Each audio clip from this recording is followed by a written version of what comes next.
Alors aujourd'hui, nous allons faire ensemble mon bilan du mois de mai. Et ensuite, je vous parlerai du concours que j'organise pour vous remercier de votre fidélité. Tout d'abord, vous voyez un petit changement de décor parce qu'en fait, je tourne ma vidéo en dehors de chez moi. Nous sommes sur le week-end de la Pentecôte, le 28 mai pour être précise, et donc nous avons réussi à dégoter en dernière minute un échange de maisons. Donc en fait, nous sommes en week-end chez des personnes et ces mêmes personnes sont en ce moment même chez nous. Et donc voilà pourquoi en fait le décor est un petit peu différent puisque du coup je suis en vacances, enfin en tout cas en week-end prolongé. Et donc oui, un dimanche, je vous fais une vidéo, je travaille, enfin plutôt je fais du bénévolat parce que je ne suis pas payée. Et c'est vrai que lorsque vous m'écrivez un commentaire, un mail, que vous mettez un petit j'aime ou que vous vous abonnez, eh bien ça me motive vraiment à continuer. Parce que c'est vrai que parfois il y a des périodes qui sont un petit peu plus difficiles que d'autres. Euh, Récemment, on a perdu deux proches en l'espace d'un mois et demi. Et, euh, et c'est vrai que du coup, on pourrait avoir tendance à laisser tomber, à faire d'autres choses que de tourner ces vidéos. Mais voilà, ça me tient vraiment à cœur de pouvoir vous aider et ça me fait chaud au cœur quand vous m'écrivez. Et puis aussi j'ai un pourquoi, j'en parle dans une autre vidéo que j'ai faite il n'y a pas très longtemps et j'espère pouvoir un jour monétiser cette chaîne YouTube, on va pas se le cacher. Et donc c'est vrai qu'à chaque fois que vous m'envoyez un petit message, ça me booste vraiment. Enfin voilà, en tout cas, tout ça pour vous dire merci. C'est donc pour ça qu'à la fin de la vidéo, je vais organiser un petit concours pour vous faire gagner des petites choses. Donc restez bien avec moi.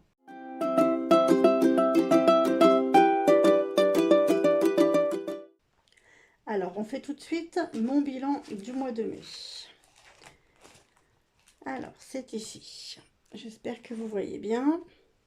Et donc, j'avais calculé mes ressources, mes dépenses fixes, mes dépenses variables, mes dépenses approvisionnées. Et donc, il me restait un solde positif de 117 euros. Donc, j'étais vraiment très contente. Alors, qu'en est-il du coup de mes dépenses réelles pour ce mois de mai? Nous allons voir ça tout de suite.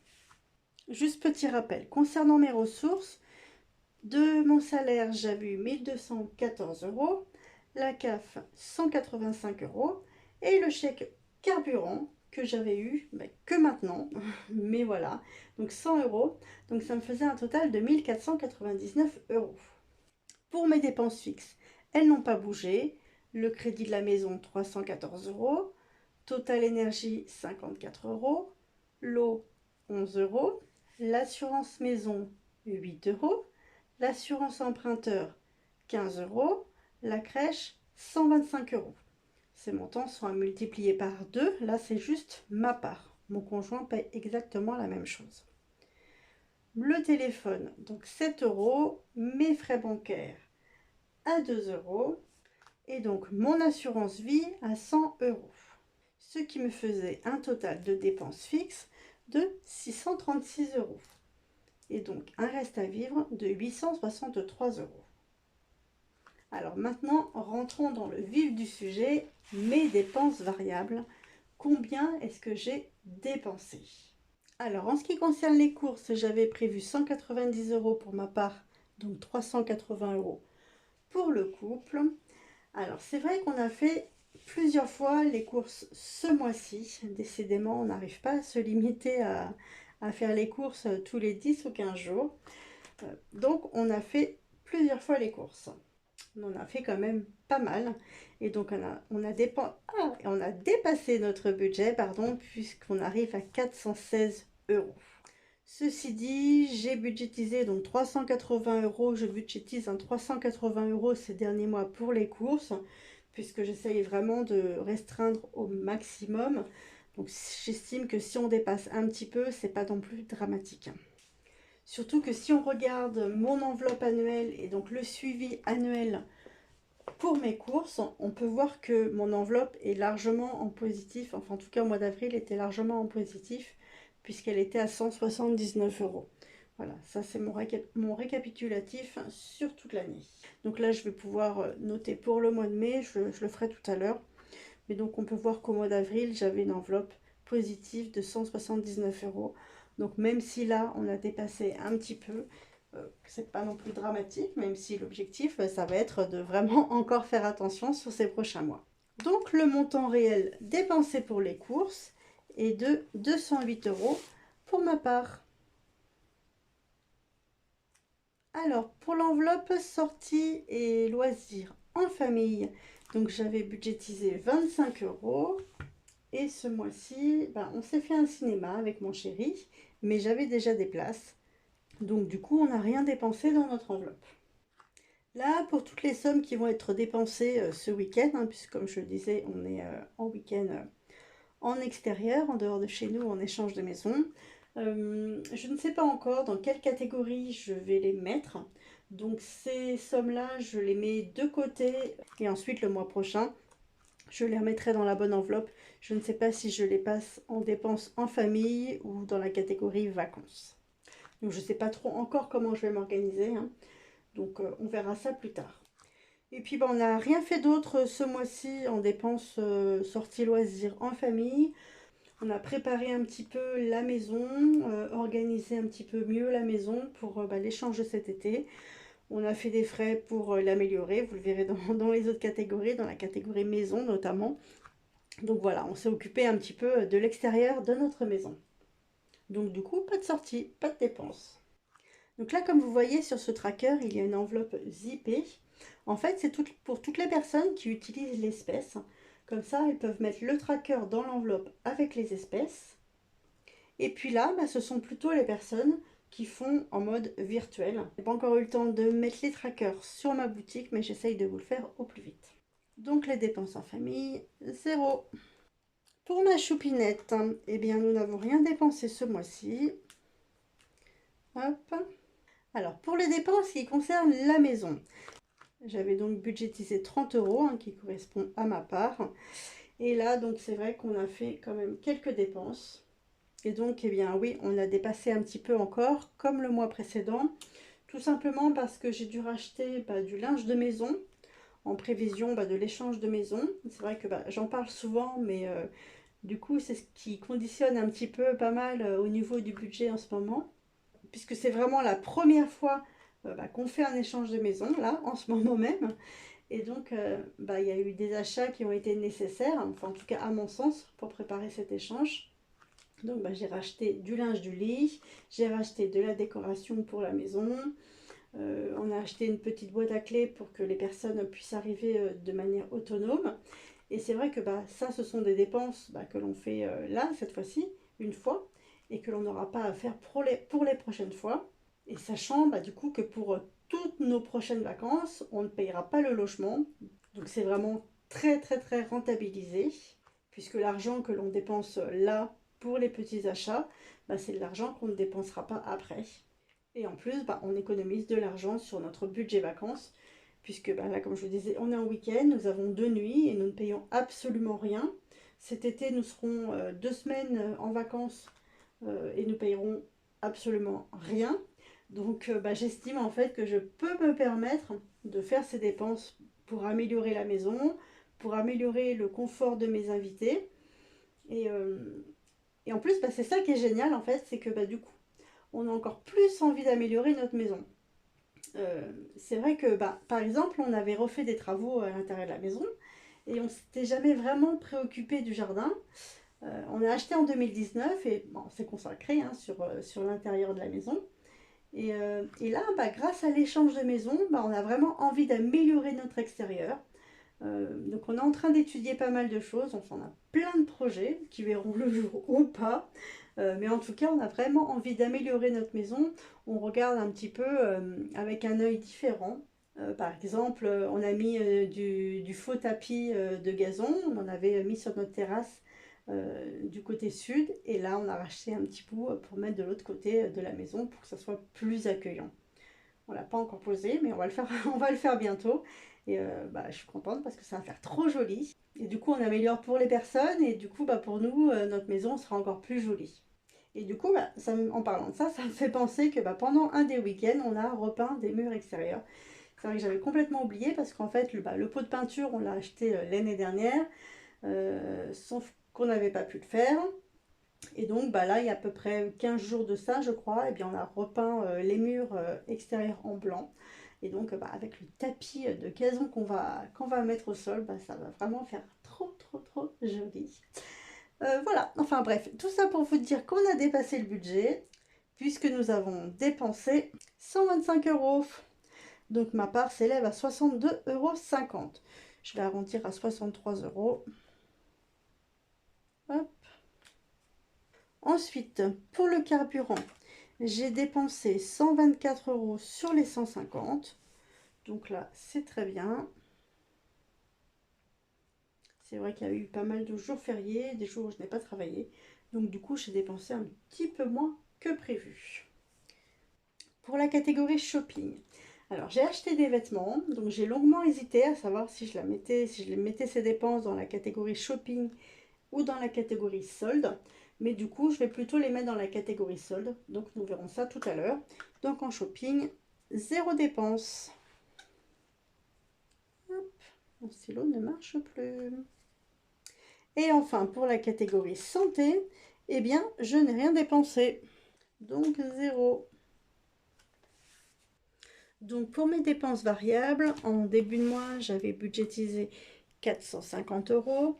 Et donc ça nous fait un total de 395 euros. Donc j'ai moins dépensé que prévu, en sachant tout de même que toutes les dépenses que l'on fait là ce week-end, puisque comme je vous le disais, on est en dehors de chez nous, on est en vacances, enfin en tout cas en week-end prolongé, et bien pour l'instant je ne les mets pas dans le budget du mois de mai.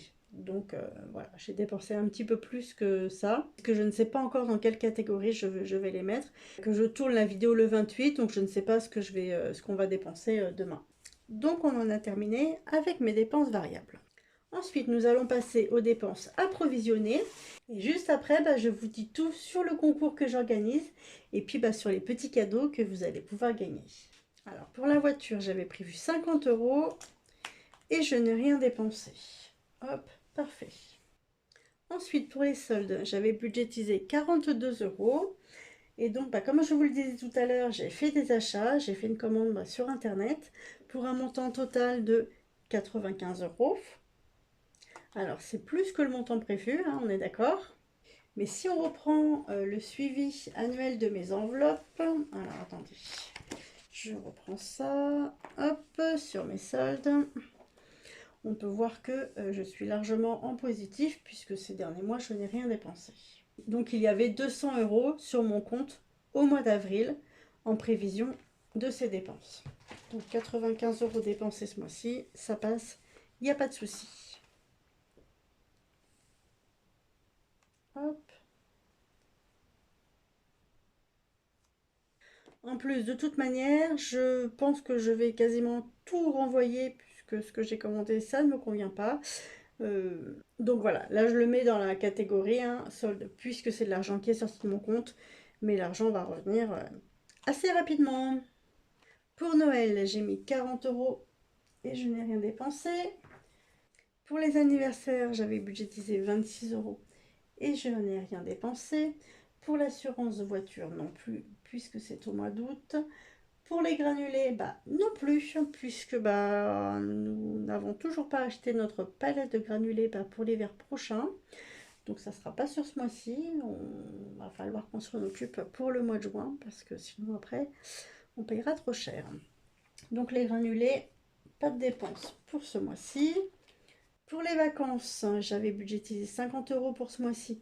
Pour l'instant, je ne vais rien mettre, puisque comme je vous disais, sur les dépenses de ce week-end, je vais voir le mois prochain dans quelle catégorie je les place. Donc pour l'instant, je mets l'enveloppe à zéro et je verrai au mois de juin ce que je fais de ces dépenses. Pour l'inflation, zéro. Et pour la taxe foncière, zéro. Alors là, je remplirai tout à l'heure hein, le suivi de mes enveloppes. Je ne vais pas le faire devant vous, sinon on va perdre un petit peu trop de temps. Mais donc, je remplirai toutes les catégories pour le mois de mai. Au niveau de mes supports, on peut voir que grâce à mes trackers, ça permet vraiment de faire mon suivi. Dès que j'ai une dépense ou dès que j'ai un petit moment, hop, je note la dépense qui vient d'être faite sur mes trackers. Donc ça, c'est vraiment très très simple. Et ensuite, au début de mois, je fais mon bilan prévisionnel pour le mois et à la fin du mois, je réalise mon bilan pour savoir ce que j'ai réellement dépensé.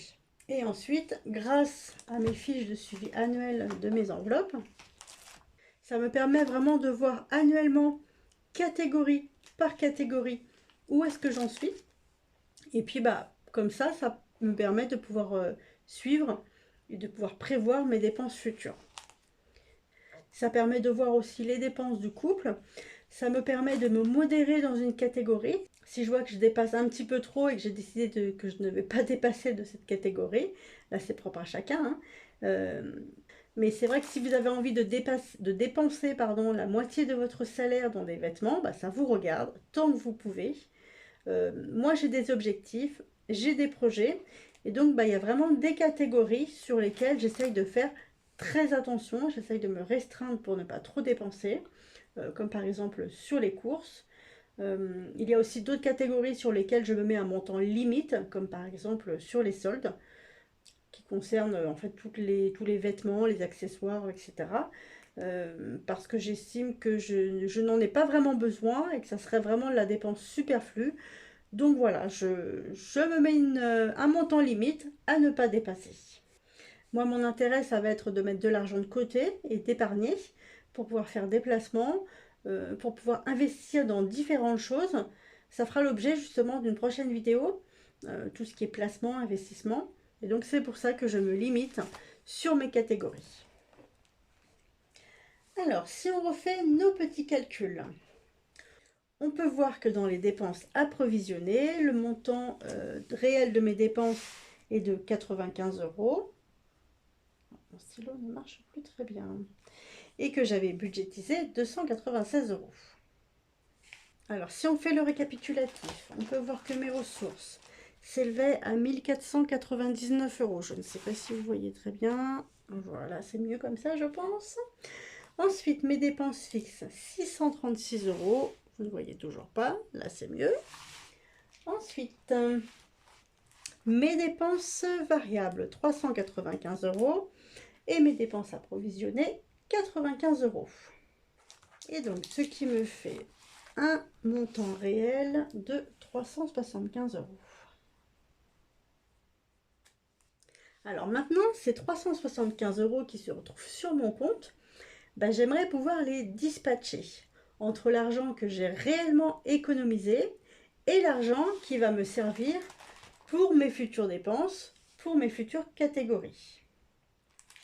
Donc si je reprends le tableau de mes dépenses approvisionnées, oh là là, on ne casse pas tout le matériel, ça serait mieux. Alors, donc si je reprends le tableau de mes dépenses approvisionnées, j'avais prévu de mettre de côté 296 € et j'ai dépensé 95 €. Ce qui veut dire que je dois mettre 201 € de côté pour mes futures dépenses. Donc on peut noter ici 201 € qui partent pour mes épargnes.